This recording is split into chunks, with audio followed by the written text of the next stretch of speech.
the area of this histogram between the 2.5th percentile and the 97.5th percentile divided by the total area. So this area between this interval and the total area of the histogram will be 95%. And we get that by looking for 2.5th percentile here and 97.5th percentile here.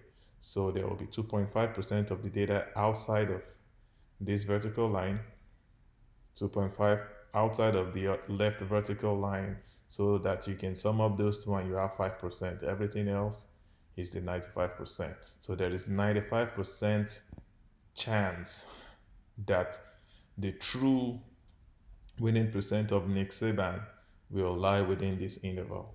And what is this interval? Is the interval between 48% right here and 54%. The midpoint will be the 50th percentile, and it generally tends towards the true or original sample mean, which was 51.1. So from the sample which contained 1,000 votes, we are able to make the conclusion that there is 95% chance or probability that Nick Saban's true winning chance will lie between 48% and 54. If his winning chance is 48%, does he actually win? No, he loses at 48%. 50 is the cutoff. So this result is inconclusive because he could either lose when it's lower than 50 or win when it's above 50. And the question is, how do we possibly determine the number of samples we need to arrive at a conclusive result? And we can actually find that out by performing more computer simulation.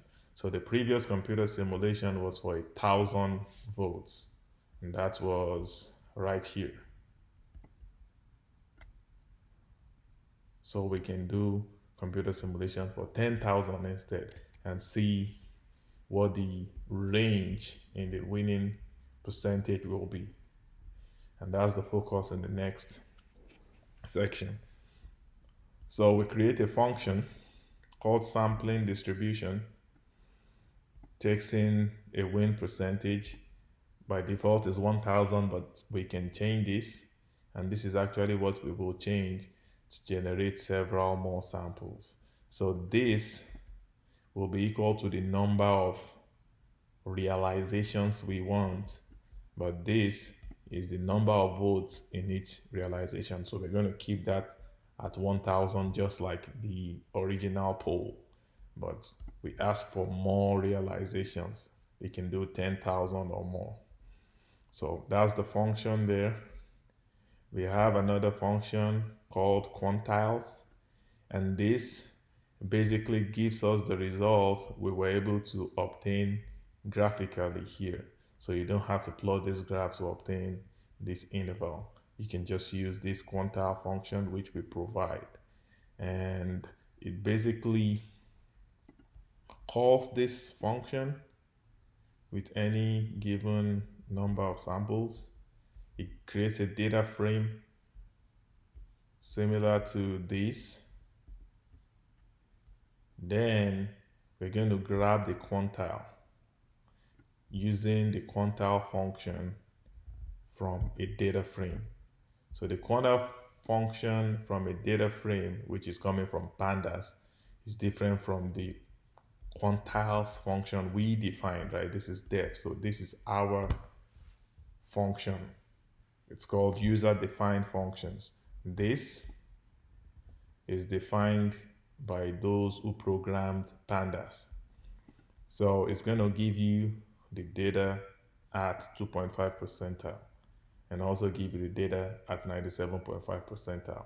So by just calling this quantile function with any winning percentage, true winning percentage, you get the interval, which is precisely the same interval we got visually here.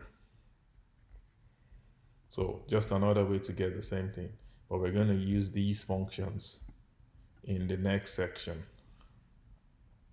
very shortly. So again, we're summarizing the result that there is 95% confidence that your data will lie in this interval. So now we move on to figure out how many realizations of this poll do we need to arrive at a conclusive result. So instead of 1,000, let's just try 10,000 and see what the range will be. So we use the function we just created, provide a winning percent of 50. This is just for testing, so not necessarily the same as 51.1, but we're asking for 10,000 samples. So all of that is generated and stored here, and we plot the quantiles just like we did before and look at the 95% confidence interval. Interestingly, it goes from, we went in with 50%, right? So it's still at the mid is centered at 50, meaning the 50th percentile is right here in the middle. And that's the point estimate, by the way. And what is the margin of error? Plus or minus 1%, right? 50% minus 49% is minus 1. And on the right hand side, which is the plus 1, 51 minus 50 plus 1. And when you call the quantiles function we created, it gives you those two values, which is 49 and 50. That's the confidence interval. And you can summarize that result here again. This is how you will be summarizing the results in your lab workbook 8. You provide the point estimate, which is the mid or the data at the 50th quantile, it's shown here. That's the point estimate, and the margin of error is plus or minus the value at 2.5 percentile and the value at 97.5 percentile. So the margin of error is within 1% if you use 10,000. If you had used 1,000 like we did before, what was the margin of error? 3%. 51% minus 48, 3. 54 minus 51, 3%.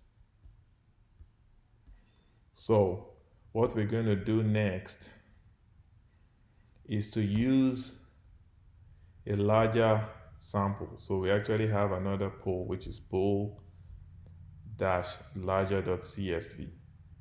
So we want to try out a poll with 10,000 votes and see if the results from that poll will be conclusive by doing exactly the same kind of study we did here. So repeat the process, and that is actually what your lab workbook will be. So just looking at the data, we haven't done any computer simulation here. The computer simulation is what you will do in the lab. So we're loading the data just like we did before. Calculate the sample winning chances. It's 51.8 now when you poll 10,000. So when you poll 10,000, it's indicating that Orgeron will win. When we polled 1,000, it indicated Nick Saban will win the election. So that's what you get from sampling variability.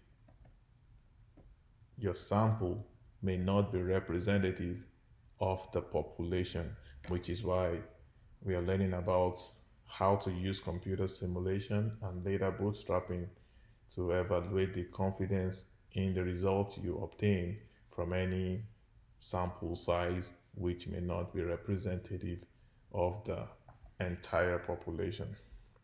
So this is the question you're going to have to answer in the lab workbook is explained there. Give me the 95% confidence interval, the point estimate, and the margin of error. And like I said earlier, it's just going through this process we did for 1,000, but now you're using 10,000 samples. It's important to know what value to modify. Are you modifying this to be 10,000, or are you modifying this? Obviously, you shouldn't modify both of them. This is the number of votes in each of the realizations. So you want to keep this at 1,000. This is the number of samples. So this is what becomes 10,000. And I should warn you, this might take a while. So when it's running, you might see a star here. It doesn't mean it's crashed yet. It just means it's still running. In general, it shouldn't run too long. If it's running too long, maybe you can reduce this, but don't reduce this, right? This is the 10,000. This you can reduce a bit to 500 and let it run, get the results quickly. And when it works fast enough, you can do the 1,000 and 1,000 on this, 10,000 on this, and just let it run to completion. If your notebook actually crashes, it still shows at a star and is running for like 5 hours. Yeah, it probably crashed already. And in that case, you have to close out all your workbooks, close out Anaconda, and restart the file. But first off, you have to save so you don't lose your work. So anytime it crashes and you see a star next to what you already ran and it's taking much longer than usual, save first, then close it out. Close out Anaconda, close out by Jupyter Notebook, then open it up again, and you'll be back in business. Okay, so that's what you're going to be required to do in Lab 8. And now we move on to bootstrapping, which is a very important concept. All it is sampling with replacement. And I'm going to illustrate it very quickly using Excel. So, assume you have an array X and it contains random numbers between 1 and 6. So, but let's assume there is no number repeated. So this is an array X. It's 1, 2, 3, 4, 5, 6. And we want to create multiple, we want to sample from this and create an array of the same length, meaning it has 6 entries too. And it's sampling with replacement. So it's possible you select, say, 4, then randomly choose any points here, 5, randomly select any points, 1, randomly select any point, 6, randomly select any point. Let's assume it gives us 1 again, which is why it's sampling with replacement. Some values could be repeated. Choose any number randomly, 4 again, that's fine. Sampling with replacement. If you sample without replacement, all your values will be 1, 2, 3, 4, 5, 6, but you're just changing the order. So we can generate more samples, and an easy way to sample with replacement here for this problem is to choose random numbers between 1 and 6, right? That's precisely what these numbers are. So the order can be anything. So you see, this is another realization, and every time you copy and paste, the number changes. And we can actually do that for all of this.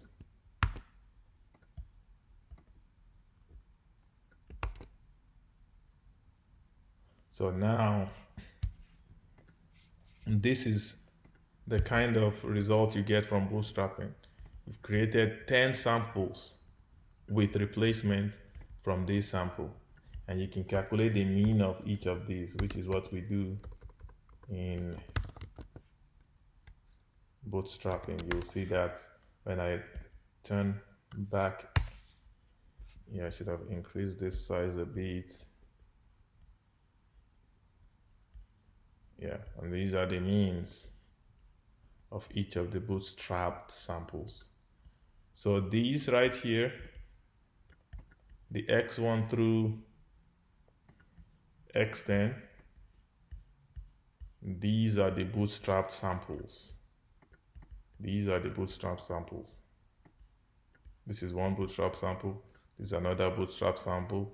And when I'm talking about the bootstrap mean, is these guys, the mean of each of those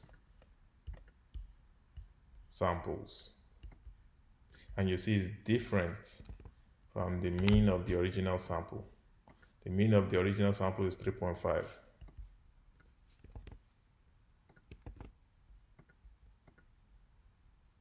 So when you sample with replacement, the mean could be anything.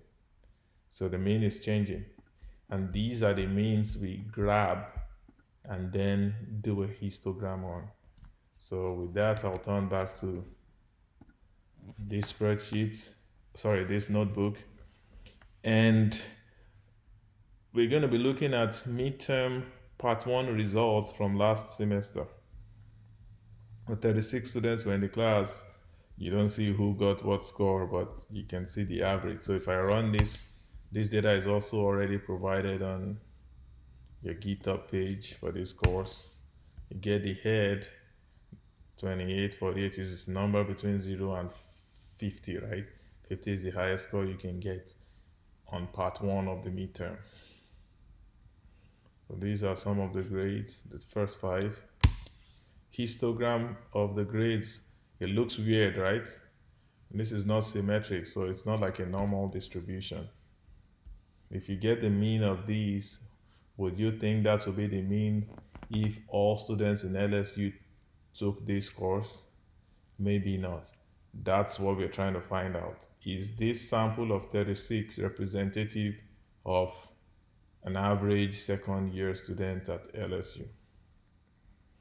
Before we get into that, here I'm just describing the grade, so use the describe function.